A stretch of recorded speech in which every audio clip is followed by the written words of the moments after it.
Welcome back to the Farmstead. We are glad you're here, and we are really excited to bring you this video.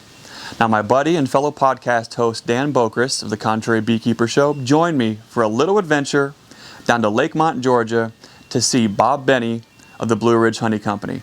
Now, we've had to cut this video down to about 30 minutes for YouTube's sake, but the interview in its entirety, including a special Q&A with Bob, will be made available on our podcast at the Contrary Beekeepers Show, available in all the usual podcast places. You can also go to our website at naturesimagefarm.com, click on episodes, and you can watch all the shows there too. Now, life has a beautiful way of connecting us with folks that make a huge impact in our life. Our guest today is one of those folks. It is my honor and privilege to bring you this conversation with Bob Binnie.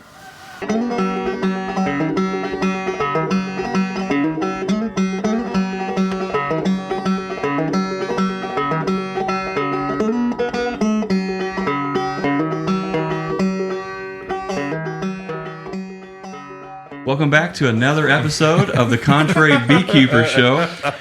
We're down here at Blue Ridge Honey Company with Bob Binnie. And Bob, thanks again for taking the time out of your busy day. You're probably familiar with Bob Binnie for some reason. If you're living in a cave and you're not, you can go to his YouTube channel at Bob Binnie and check out all the incredible work he does keeping bees commercially.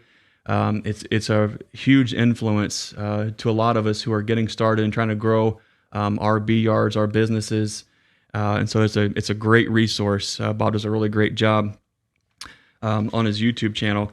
So Bob, we were talking earlier about your first year in beekeeping was you in Oregon, starting with 8 hives. Yeah. What did that look like first year? Well, I told you about buying those 8 colonies with zero experience and bringing them home, and they were just completely full of swarm cells. Mm-hmm. The fella, there was a guy down the road, and he kind of knew what I was interested in, and he says, well, these 8 colonies will do exactly what you want. You can split them and make lots of bees out of them. And I don't know if he didn't know it or not, but those half of them had already swarmed, and the other half were full of cells. They all had cells in them, even the ones that had just swarmed. And I split those colonies into 32 or 35. It's kind of hard to remember the number now. And it was a tremendous experience. I can remember opening them up the first day. I brought them home one evening and opened them up the next day, and just being flabbergasted at the amount of queen cells. Between 8 colonies, it seemed like I was seeing hundreds of cells, and maybe I was, or maybe my memory's off because it was so astounding, And I just closed them back up. I said, oh my gosh, I've got to do something immediately. I'd read some books about splitting with queen cells, and it was very attractive, but I didn't have the equipment to do it immediately. And that's when I made that trip down to Central Point, and I met that old fellow there that had been a commercial beekeeper, and he was selling bee supplies and honey out of a small building on his old place there. And I told him what I was up against, and it was really kind of a fun story. I had a list of what I thought I needed. I thought I needed this many of these and this many of those, and he listened quietly. He was a man of few words, actually, and he listened quietly, and he says, I know what you need. And he went to work in his shop gathering things up, and I was kind of looking around at this and that and watching him work, and he was putting an extreme pile of stuff in the center of the floor. Mm-hmm. And at one point I said, I don't have a lot of money. And he said, yeah, that's okay. Kept piling stuff up, and when it was all over, I looked at that and I said, I can't afford this.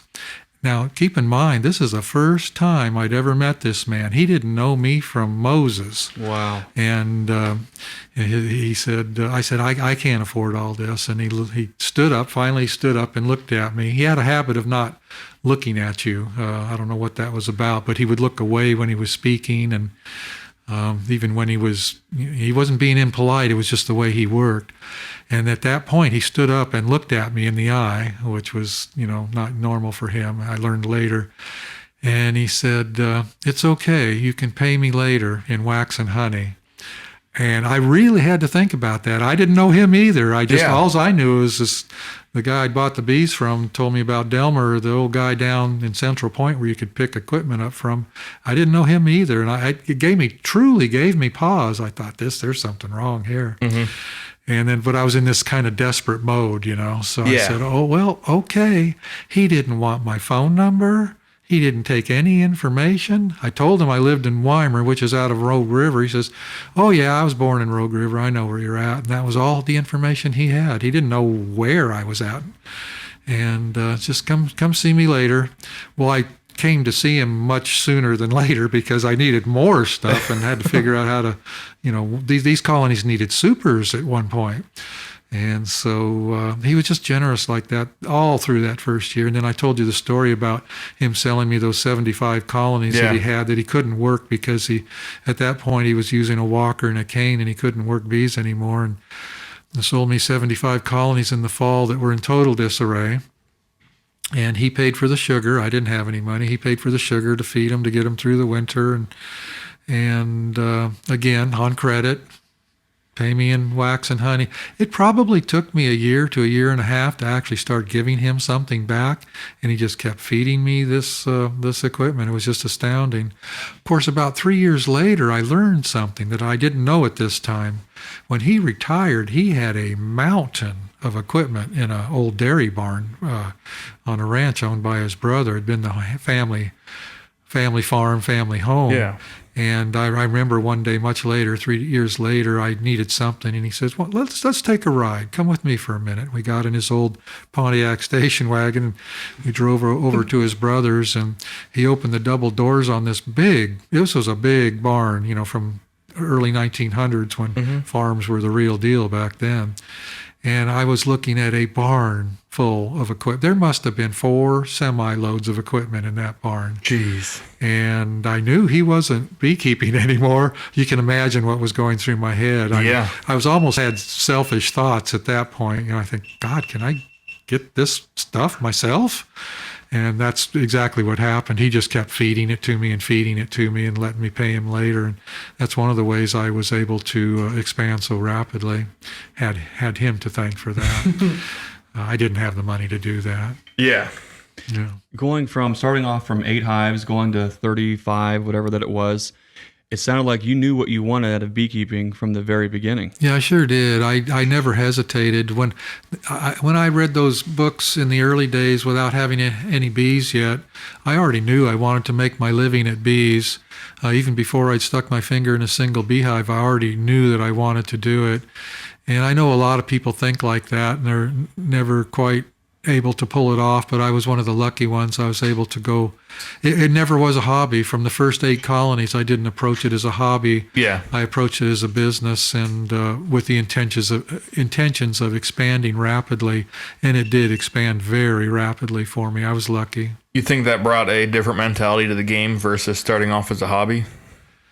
Yeah, because there was no hesitation. I was focused from day one. And, we talked earlier about how when a person focuses on something and they become immersed in it and their imagination is always thinking of it, that it kind of attracts what you need to you. Life kind of provides what you need. And that absolutely happened for me. And having Delmer in my life was part of that. And then he was the one who got me the job with the Commercial Beekeeper. I'll never forget the day. It was a very simple thing, but it was profound for me. And he, I guess it might have been it was November actually. He says, "I can tell now that you're deadly serious about this. It's no joke for you. I can tell you're gonna be successful." He says, "But what you need is," he says, "you need to work for a commercial beekeeper for a while so you'll avoid some of these mistakes that you're about to make." I mean, it was clear to him that, I was at that stage where I was about to, get bigger and make a bunch of mistakes along the way. And he just got on the phone, and his side, all I could hear was his side of the conversation. He picked up the phone. He said, "Glenn, you still need somebody?" "I got somebody. I was sending him over." That was the whole conversation. Wow. And then I drove over to Glenn's place, and he had no idea that I was interested in beekeeping. You could tell from that conversation I just described. He had a big wood shop, bigger than mine, and he needed another employee in the wood shop. And I went to work those first few months just The first job I got involved in was making 2,000 pollen traps for CC Pollen Company in Arizona. And he would build anything for anybody as far as beekeeping went. You wanted custom pallets, custom frames, boxes, lids, whatever you wanted, he would make it. And so every winter we would do that.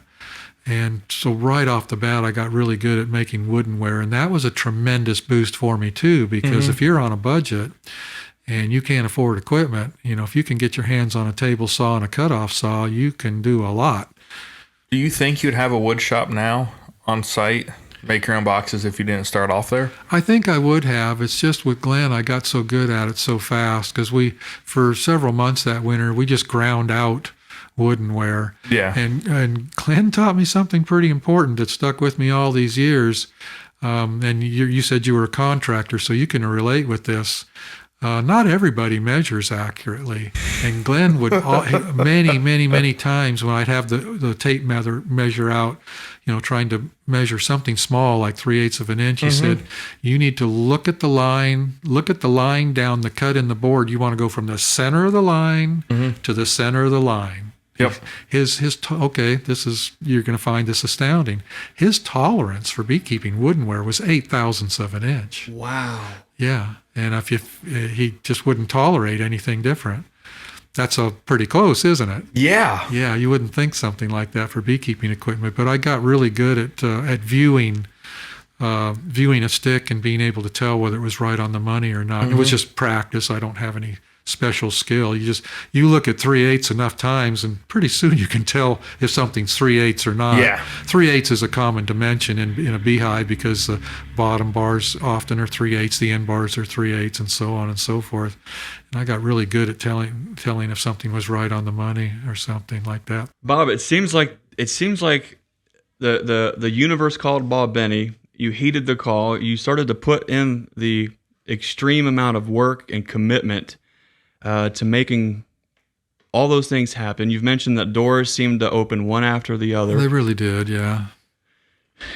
And as we were talking earlier, it's hard to look back on some things and say that they were in the red or a mistake that didn't turn out to be something positive. And we were talking, it was more of like they're more like learning opportunities along the way, and it's part of your great canvas, your magnus opus at the end of it. It's all part of it. But would there be anything that you would have done differently or managed differently early on that really caused you some trouble as you started to grow your operation, your business? Gosh, as far as beekeeping went, I can't imagine having anything go better than it did. Of course, there were lots of little mistakes along the way. You can't get involved in beekeeping at anything beyond a few colonies and not have a lot of mistakes. Well, one of the things I did learn, over time, and the mistakes that I made continuously, was sometimes trying to be too cheap, trying to be too frugal. Yeah. There are, these days, excuse me, if I can see clearly that a piece of equipment will make my life easier and make me more profit, I don't hesitate to buy it. In the early days, I, first of all, didn't have much money, and sometimes tried to get by with something that was just maybe a little too cheap, and a little too inefficient. And this would have come in the forms of woodworking equipment when I really should have stepped up my game, but kept on going with the old piece of equipment. And of course, these days, my time is very valuable. And it's not that I have any special skills that are super valuable, but how do I explain this? Like nuke production season, there's times when your time's worth $100 an hour. Exactly. Because that's what you're making, Yeah. And if you're trying to do that with an inferior piece of equipment and only able to get half as much done, why wouldn't you invest in the better piece of equipment? And so somewhere along the line, I kind of changed the way I looked at things when it came to equipment and tools. And as we walk around later today, you're going to see that, all of our equipment is really good stuff. And it's because I can't afford failures. I can't afford inefficiency and things like that. So if I could point to any big mistake that I made early on, it was just not biting the bullet and getting the right stuff the first time. So it's the buy once, cry once mentality? Yeah, absolutely. Okay. Yeah, you do it right the first time. So I argue with my wife all the time about that when I'm tool shopping. Oh, yeah, yeah. Oh, great. Christy's going to hear this, and Dan's going to be like, see, I told you, Bob Binnie said I can have anything I want out of the store. Bob said buy all the Go tools. big or go home. Yeah, but see, the criteria is, will it make you money? And sometimes it's just fun to do what you want to do. It is. Your YouTube channel is great because you enjoy sharing and expressing your art and wisdom with the knowledge, all in a nice package. And I was thinking as you were talking earlier about the gentleman who's at Delmer. Delmer early Smith mentor. was his name. Yeah. As he's giving and imparting wisdom and knowledge, and he's providing you with the opportunity with that equipment that would have taken you a little bit longer to maybe acquire on your own. Yeah. And you were talking, my mind was kind of wandering into kind of hippie land where it does sometimes, but he saw something in you, and he mentioned he had a different kind of a personality on how he approached and looked at things. And here you are, and I'm sure it seems like you have that kind of nature about you to where you give, you help, you're passing the torch on. Yeah, I try to approach it like that. Some people are a little surprised at how much I help my competition. I've even had people working for me go, he's your direct competition. Why are you doing that? I don't have any deep, dark secrets. There's no need for it. There's room for everybody. And I do believe in karma and all of that sort of thing, and do unto others and so on. And anytime you give, if you give something to somebody, if you're in need, that what you did is going to come back. I don't just believe it. I see it. I mean, I've proved it a million times. Yeah. So I have no problem sharing with others. I think it's not only good for them, it's good for me. There's something about that. When we have 7 kids, you try to teach them. It sounds like it's cliche, but that it is better to give than to receive. And as we grow into adults and get busy in the chaotic life and try to start businesses and making a way for us and our family, it's easy to kind of lose that train of thought and that way of doing things. But I've never given to somebody and wanted to see them do well to where I lost sleep at night. But if there was an opportunity to where I could have helped somebody and I didn't, those are the things that unfortunately sometimes you can never undo, and you never get that opportunity back. And so I appreciate your point to that. That's with any agricultural enterprise, there is an enormous amount of cutthroat competition, seemingly, that a lot of folks participate in, and I really enjoy the little fringe areas to where a lot of us aren't like that. It's I think there's lots of smart sayings, and so I won't try to say them all, but there's one to where what is it, the high tide raises all ships, or something to that nature. Yeah. That's an important aspect, and like you said, it comes back around. Even though you're not giving, expecting a return on that investment, that those doors have opened up for you all these decades, one after the other. You've done something right. I don't know quite what to read into this, but it seems like in the beekeeping industry, you may see a little more of that than you might somewhere else. Beekeepers are pretty generous with each other. Yeah. Of course, there's always a percentage of the population that is more giving or less giving, and beekeeping is that way too. But in beekeeping, it seems like there's a lot of givers, and not as many takers. Right. Yeah, I've met so many generous people along the way. He's stuck in the mud, another beekeeper. He's busy too, but he takes the time out to help you get out of the mud. You see a little more of that kind of stuff in beekeeping. Maybe it's the personalities of people, the type of people that are attracted to beekeeping. There's something there. There's something there. Yeah, there's something there. Yeah, and we see it in the store too. It's really neat to see the type of people that come in looking for bee supplies. They're a little different. It's not the average person. I don't know how to explain it. My wife has, pointed out that people, when they walk in here, they walk in with a smile. More times than not, people are they're happy people, and they're happy to be here. Mm-hmm. And I don't know quite how to read into that, but there's something. It seems like most of us beekeepers are goofballs in a positive light. Goofballs in a positive way, yeah. That sounds about right. And to where, we all have a little bit different mannerisms and things like that. But, one thing I noticed is, we were excited to come sit down and meet with you today and talk with you and learn a little bit more about Bob Binnie. But when we walk into your showroom and you walk into a building that is covered with natural materials, wood everywhere, walls, and the smell of wax and the smell of woodenware.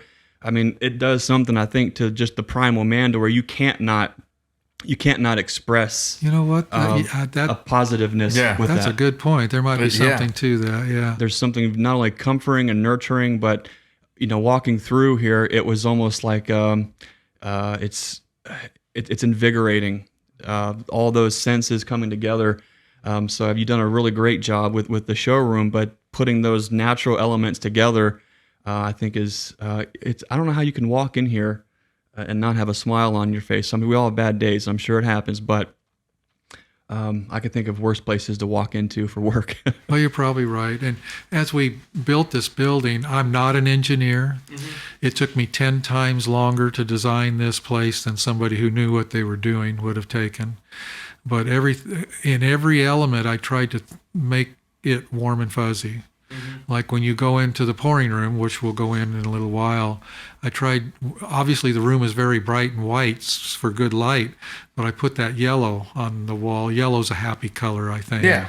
And when we go into the warehouse, it's just a warehouse, but it still has a pretty clean, pristine feeling about it. And I tried to engineer the place with that in mind to include the idea of a good experience and not just an efficient workplace. I'm in the middle right now of building a honey house. Yeah. Well, make it happy. Use the right colors. I saw an article a long time ago. I don't even remember what it was about. It was some manufacturing plant, and every machine was a different bright color, like a blue or a yellow or a green. And at first glance, it seemed bizarre, but the explanation was that it keeps people happy. And I thought about it a minute, and I think they were right. Having color around and what you mentioned, having natural elements, wood and stuff, it just makes people happy. It elevates their consciousness. It does. Yeah. That's we got plenty of time to go before we have to worry about color. So it's just sticks on the ground right now. Yeah. Well, study color. You'll be astounded. I definitely am now. Like this is an interesting point. I read an article talking about the color yellow, and they said if you do math on a white tablet and do white or math on a yellow tablet, that you'll make less mistakes on the yellow. Is that why legal pads are like a yellow tint? Maybe so. I don't know. That's interesting. It is interesting, yeah. Wow. There's definitely something about a yellow, but another when you're walking through and you see all the different type of honeys that you have here, all the different shades of amber. Honey is one of those interesting things too, where if you trace back what honey actually is to the source element all the way back, yellow pops up again. It pops, and gold. And gold, because we're getting back to the sun. We're getting back to very interesting, the one source that if that weren't here, none of us would be. Yeah. And so there is something rejuvenating, invigorating, and definitely something that's our senses are naturally in tune with. And so yellow, ambers, things like that is great. Bob, when we've talked about kind of who Bob was in the beginning and you getting started, the doors opening, you put yourself out there to do the work, the 80-hour work days. It takes a special person to really be in tune with that and keep moving forward, even through trials and tribulations and such. A lot of folks listening are probably they could be a backyard beekeeper with one hive. They could be growing to a sideline scale with 20 or 50 or 100, and maybe they're looking at trying to turn their passion into something that is financially resilient and sustainable. What pitfalls do you see with folks? Well, what I've seen with some folks is going too fast, too hard. I'm pretty famous for biting off more than I can chew and figuring out how to chew it. But what I've seen a number of times, and it's so sad because I've had good friends do it, they get 5 or 10 colonies, they have some good honey crops back to back to back, and they get a pencil and a calculator out and go, wow, I can make some money at this. And suddenly they go to the bank or borrow money from their mother-in-law or whatever, and suddenly they've got 500 colonies. And it's just too fast, too far, too soon. And I've just seen people go completely bankrupt, lose everything, honestly. Yeah. I had one guy, he maxed out his home mortgage and everything to go into the bee business and just lost it all. And I'm thinking of two guys in particular that they just kind of like you. You two actually remind me of these two people. Now, we're not going to make it a direct comparison. Well, these guys had a complete falling out in the end because they went in the bee business together. One borrowed money on his house. The other was a semi-truck driver, mortgaged his truck that had been paid for. And suddenly they went from 5 colonies to 500 in one season. Oh, no. They bought 400 Nucs from me and packages from somebody else, and immediately went into the bee business. They had grandiose plans. They were going to do the almonds. They were going to make this much honey. They were going to go to the Dakotas. I mean, it was big. And 3 years, I lost track of them for a couple of years, and 3 years later, one of them called me and said, we have a lot of used equipment for sale if you're interested. They had lost it all. They'd lost the bees. The bees had died. They weren't experienced enough to keep a good handle on the mites, and everything just went totally south. And of course, when huge amounts of money are involved, sometimes the best of friends can have a falling out. Oh, exactly. They'd been, lifelong friends, and now they weren't even speaking. And I've seen that sort of thing happen several times. So too far, too big, too fast. Bob, I want to thank you for taking the time to sit down with us and learn more about the early side, the genesis of Bob Binnie, because that really does help a lot of us who are getting started. We kind of, I'll admit, when we see really successful guys and we see how large their operation is, it's exciting to see that. But then on the same side of the opposite side of the token, when you are honest with yourself and you see where you're at with your journey, unfortunately, some folks get disheartened and they kind of they don't understand. They look at it and they don't know all the steps that it took. But learning and better understanding with the Bob Binnie in the first few years and getting started, and that really helps paint a picture of, if folks really want to dig in, if the universe called and said this, and you pick up the phone and you put the work in. That's a good way of putting it. There is that weird thing, however you want to spin it, of the law of attraction or what goes around comes around. I like how you say spin it. A honey pun. Oh, is that punny? I just don't know. Yeah, that's punny. Yeah. Well, if I had to put beekeeping success in one word, I'd have to use the word tenacity. Tenacity. That's great. Bob, thanks again for taking the time. We really appreciate it. And this has been awesome. To talking with you again in the future. As always, be the lighthouse. Be awesome. Be grateful. Thanks for listening. See ya. Man, what a great guy. We really enjoyed our time with Bob Binnie. And afterward, he took us on a personal tour at the Blue Ridge Honey Company. So be on the lookout on our channel here at Nature's Image Farm for those videos coming soon. Now, after the interview, Bob invited me to go on a road trip with him. And what an incredible learning opportunity it was. We traveled across the state of Florida and visited some commercial migratory beekeepers, Chris Werner, John Nucs, Ray Latner, and we also visited Jamie Ellis at the Bee Lab at the University of Florida.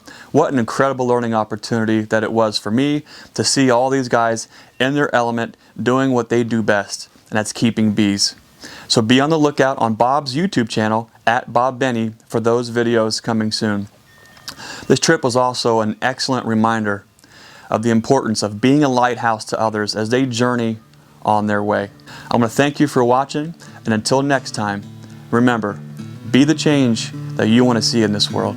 We'll see you next time.